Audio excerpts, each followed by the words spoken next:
You know what's crazy? Sometimes we spend so much energy trying to make our worship look perfect, the posture, the recitation, the atmosphere, that we forget to check the one thing that actually matters most, the intention behind it. Because in the end, it's not how beautiful your worship looks to people, it's how sincere it is to Allah. That's where this whole topic of Riya comes in. Riya means showing off in worship, doing acts of obedience, not purely for Allah, but to impress others. And honestly, this might be one of the hardest diseases of the heart to catch, because it's invisible. You can't see it in the mirror. You can't hear it in your voice. It hides behind your good deeds, pretending to be sincerity. Think about it. You could be standing in prayer, tears in your eyes, feeling that deep connection. But if deep down you're hoping someone notices how emotional you are, that entire prayer can lose its weight before Allah. Scary, right? The Prophet Muhammad, Allah's peace and blessings be upon him, warned us about this very thing. He said, "The thing I fear most for my ummah is the minor shirk, Riya." Minor shirk, because you're not worshiping idols, but you're still letting the opinions of people share space in your heart with the love of Allah. It's like you're saying, "Ya Allah, I'm doing this for you, but I also hope people see how good I am." That's the silent danger. It mixes truth with ego. The hardest part? Riya doesn't usually scream, "Hey, I'm here," it whispers. It starts small. You pray a little longer when someone's watching. You post that Quran verse on your story just to get comments about how pious you are. You give charity and make sure to mention it in conversation later. And slowly, what was once about Allah starts revolving around people. That's why Riya is called the hidden shirk, because it eats away at your sincerity without you even realizing it. It's not always intentional. Sometimes the heart just slips. But if we don't keep checking ourselves, that slip becomes a habit. And that habit can destroy a lifetime of good deeds. And let's be honest, we live in a world that literally rewards showing off. Likes, views, followers, all of it feeds the ego. You see people posting every act of worship, every charity moment, every Ramadan vibe. Now don't get me wrong, spreading good can inspire others, but the line between inspiring and impressing is so thin that if we're not careful, we cross it without noticing. That's why sincerity, Ikhlas, is everything. It's what gives life to our worship. A simple act, done purely for Allah, carries more weight than 1,000 deeds done for show. When no one sees your good deeds except Allah, that's when you know they're real. So today, on The Inspired Muslim, we're going deep into this. The danger of Riya, the ways it sneaks into our daily life, and how to fight it before it robs us of our connection with Allah. Because at the end of the day, what's the point of worshiping beautifully if the intention behind it is broken? Let's fix the heart before we fix the image. Let's seek Allah's pleasure, not people's applause. What is Riya? The hidden trap of the heart.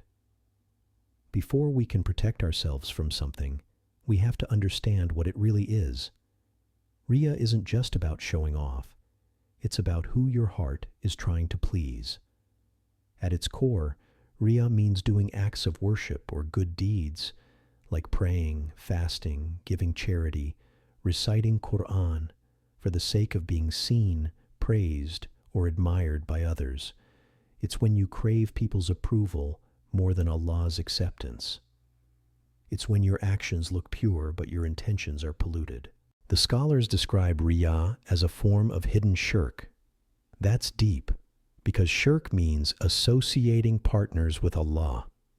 So imagine, you're standing in prayer saying Allahu Akbar, which literally means Allah is greater, but in your heart, you're thinking about people. You're hoping they'll think, wow, he prays so well, or she's so spiritual. That's when the heart quietly places people beside Allah. And that's what makes Riya so spiritually dangerous. But here's what's wild. Riya isn't always about showing off to a crowd. Sometimes it's just one person. Sometimes it's yourself. You want to feel proud of your worship, not humble before Allah. That inner pride, that look how good I'm doing, is just as dangerous. And here's something most people miss. Riya doesn't only happen in prayer. It can sneak into any act of worship. When you donate, but make sure someone sees the amount.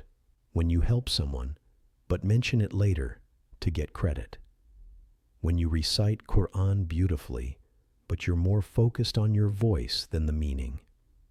When you dress modestly, but you want compliments about how religious you look. Every single time Riya tries to replace sincerity, Ikhlas, with ego. And the more attention we get, the hungrier that ego becomes. The Prophet Muhammad, Allah's peace and blessings be upon him, gave us such a powerful warning. He said, Allah does not accept any deed except that which is done purely for him and for his sake alone. That means if your intention isn't 100% for Allah, your action loses its value, even if the world claps for you. You can fool people, but you can't fool Allah. He sees not just what you do, but why you do it. That's why the early scholars used to say, purify your intention, for intention is greater than the deed. Subhanallah.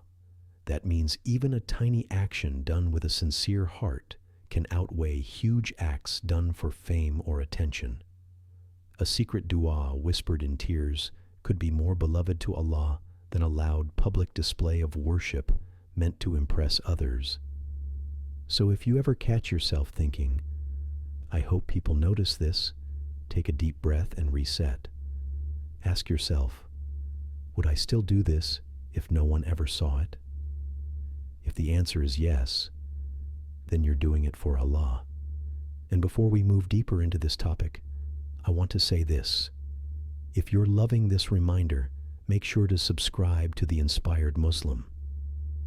This channel is all about real, raw conversations that wake the heart, strengthen faith, and bring you closer to Allah in a world full of distractions. Hit that subscribe button and let's keep growing together. One sincere step at a time. How Riya shows up in our daily life without us noticing.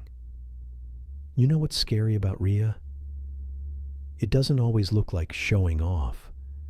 Sometimes it hides in the smallest, most innocent things. And before we know it, our worship turns into a performance. Let's be real. We live in a time where everything is about being seen. People post their meals, their vacations, even their sadness online. So when it comes to religion, that same look at me culture can sneak in too. It's so subtle you might not even notice it happening. Like, have you ever found yourself praying just a little longer because someone walked into the room? Or reading Quran louder so people know you're reciting? Or maybe you gave charity and a part of you thought, I should tell people. Maybe it'll motivate them. But deep down, you know it also feels nice to get that praise. That's how Riya creeps in, quietly. It's that tiny voice that says, I hope they saw that, right after you do something good. It's the slight feeling of pride when someone calls you religious. It's that urge to show the world how connected you are to Allah, instead of just focusing on being connected to Him. And social media? Oh, it's the perfect breeding ground for Riya. You share a verse or a charity story for dawah, and that's great. But then you start checking how many likes you got. You refresh your notifications. You start wondering who commented MashaAllah. That's when your intention starts shifting from, I want Allah to be pleased, to, I want people to notice. But here's the thing. Riya doesn't mean we stop doing good publicly. The Prophet, Allah's peace and blessings be upon him, himself said that showing good deeds can inspire others if the intention is pure. The problem isn't the visibility, it's the reason behind it. The heart is like a mirror. It reflects what's inside. If it's filled with sincerity, your actions shine beautifully for Allah. But if it's filled with ego and pride, even good deeds get covered in dust. One of the early scholars once said something powerful. Whoever beautifies himself before people by doing what pleases them, while his inner self is corrupt, will be exposed by Allah. That hits hard, because you can trick everyone into thinking you're close to Allah, but you can't fake it with Him. He knows when your heart whispers, I hope they see me. So let's check ourselves. Let's ask, do I pray differently when I'm alone versus when I'm in public? Do I mention my good deeds often? Do I seek validation for doing what should be between me and Allah? If the answer stings a little, good. That's your soul waking up. That's Allah giving you a chance to fix your intention before it's too late. And if you're feeling this message, if it's making you reflect, hit that subscribe button and join the inspired Muslim family. We're all just trying to purify our hearts together, one reminder at a time.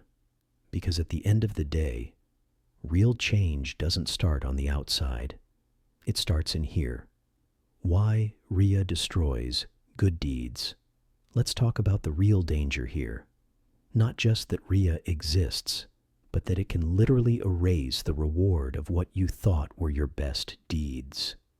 Like, imagine standing before Allah on the day of judgment, seeing your book of deeds open, expecting pages full of light, and instead, you find them blank.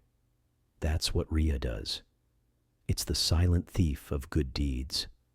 Allah doesn't look at the quantity of our worship. He looks at the quality of our intention. You could pray 1,000 rak'ahs, but if even one of them was done for show, its reward disappears, because Allah is pure, and He only accepts what is purely for Him. There's a hadith where the Prophet Muhammad, Allah's peace and blessings be upon him, said that on the day of judgment, Allah will say to those who showed off in worship, go to those you used to show off for in the world and see if they will reward you. That line alone chills, because the truth is, people can't give you jannah. Their praise won't save you. Their opinions won't protect you in the grave. Only Allah can. When we do things for attention, we trade something eternal for something temporary. We trade Allah's pleasure for people's applause. And once the applause fades, what's left? Here's what's deep. Even a tiny drop of Riya can spoil an entire ocean of good deeds. The same way one drop of poison can ruin a whole drink. A single moment of insincerity can taint what could have been your path to paradise. But Allah, in His mercy, doesn't just warn us. He gives us a way back. He tells us that if we purify our intentions, He can revive our deeds again. Because sincerity, Ikhlas, isn't about being perfect.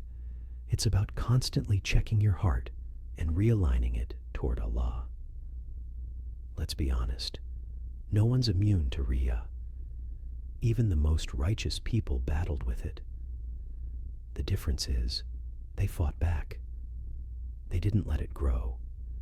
They prayed for hidden sincerity. They made their private worship stronger than their public image. If you truly want to protect your good deeds, start practicing spiritual invisibility. Do good where no one sees you. Give charity quietly. Make dua in the dark. Pray when everyone's asleep.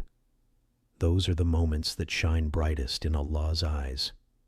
And remember, Allah sees every tear, every hidden act, every small moment when you could have shown off but didn't. He sees that. He values that. And He rewards that beyond imagination. So before chasing approval, remind yourself, the only like that matters is from Allah. And hey, if this reminder is hitting home, don't forget to subscribe to the Inspired Muslim. This channel isn't about perfection, it's about reflection. Together, we're learning how to purify our hearts, deepen our faith, and chase sincerity over show. Join the family, share this reminder, and let's help more hearts come back to Allah. For real. How to purify your intention and defeat. Riya. All right. We've talked about what Riya is, how it sneaks in, and how it destroys good deeds. But now, let's talk about something even more important. How to fight it. Because yes, Riya is dangerous, but it's not undefeatable. Allah never leaves us without a way back. The first step, awareness. You can't fix what you don't notice. Start by catching those little thoughts that creep in. I hope they saw that, or maybe I should post this so people know. When that happens, don't beat yourself up. Just pause, breathe, and whisper, Ya Allah, make this for you alone. That tiny moment of self-correction, that's sincerity being reborn. The second step is privacy. Do good deeds that nobody knows about. Give charity quietly. Pray in secret. Make dua when no one's awake. Build a private relationship with Allah that no one can touch, not even your closest friends. Because hidden deeds are the strongest shield against Riya. When your heart knows that Allah alone saw it, your sincerity becomes unshakable. The third step, and this one's big, check your reactions. When people praise you for your good deeds, how do you feel? If it makes you proud, remind yourself that it's only by Allah's mercy you were able to do anything good at all. Say Alhamdulillah, not as a reflex, but as a reminder that all credit belongs to Him. And if people don't notice you, don't feel down. Allah noticed. That's what matters. The fourth step, make dua for sincerity. The Prophet, Allah's peace and blessings be upon him, himself used to make dua for a sincere heart. He would say, O Allah, I seek refuge in you from associating anything with you knowingly, and I ask your forgiveness for what I do unknowingly. Subhanallah, if even he, the most sincere man, asked for protection from Riya, then how much more do we need that prayer? Make it part of your daily routine. Whisper it before you pray, before you post, before you give, and watch how your heart starts to soften. And finally, remember who you're doing it for. When you worship, picture the moment you'll stand before Allah alone. No followers, no friends, no one to impress. Just you and your deeds. That image alone can purify your intention faster than anything else. Because in that moment, all that will matter is whether you did it for Him. True sincerity means doing good, even if nobody ever sees, hears, or thanks you. Because the one who does see is more than enough. So from today, let's make a promise to worship quietly, love deeply, and live sincerely for Allah alone. No filters, no audience, no performance, just real faith, real intention, and real connection. And before we close, if this message touched your heart, I want you to pause for a sec and subscribe to the Inspired Muslim. Here we talk real. We face our struggles, our doubts, and our hearts together. So hit that subscribe button, drop a for sincerity in the comments, and share this reminder with someone who needs it. Because when we purify our intentions together, we don't just change ourselves. We inspire an entire generation of believers who do things purely for Allah. At the end of the day, Riya is one of the hardest battles a Muslim faces. Not against the world, but against the self. It's not about being seen praying, giving, or doing good. It's about being seen by Allah alone. Because when you purify your heart, your worship becomes light. Not a performance, but a conversation between you and your Creator. So take a second today. Sit with your heart.